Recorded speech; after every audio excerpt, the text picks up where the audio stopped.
dia tidak mampu membuat aturan-aturan biologis baru dalam tubuhnya itu. Dia memerlukan nikotin itu. Ya, itu. Aturan-aturan biologis baru itu seperti senyum tadi itu. Sebetulnya kita membuat aturan-aturan biologis baru itu. Dalam keadaan tertekan kita membiarkan otak kita rileks dengan kita sedih, wah cranky itu. Loh, cranky itu otak kita rileks sebetulnya itu. Oke. Ya.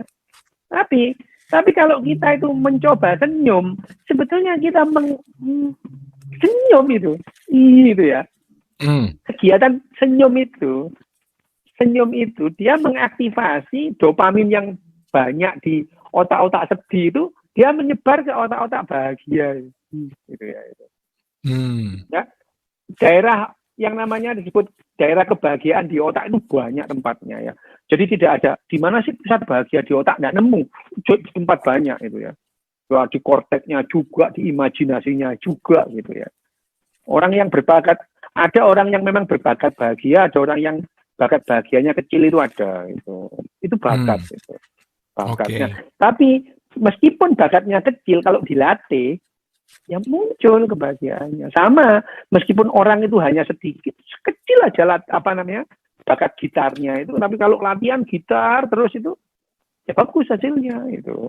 Tapi meskipun dia punya bakat besar untuk gitaran, tapi nggak pernah latihan gitar, nggak pernah ketemu gitar, ya nggak bisa latihan gitar itu. Iya. Oke. Ya, sama, bahagia juga gitu. Bahagia itu, yang namanya bahagia itu adalah kondisi-kondisi kimia dalam otak kita itu. Dan kalau kita ingin bahagia, ya kita mengubah aturan-aturan yang ada dalam diri kita yang tidak bahagia tadi. Self regulation gitu ya. Salah satunya ya dengan senyum tadi itu ya. Ya. Nah, senyum itu menghilangkan dendam. Ya tadi dengan empati tadi itu. Coba diingat, kalau aku didendamin orang kira-kira gimana ya? Gitu. Ya, kalau saya didendamin orang kira-kira gimana ya? Gitu. Orang saya juga nggak tahu amat deh kesalahannya dia itu apa gitu.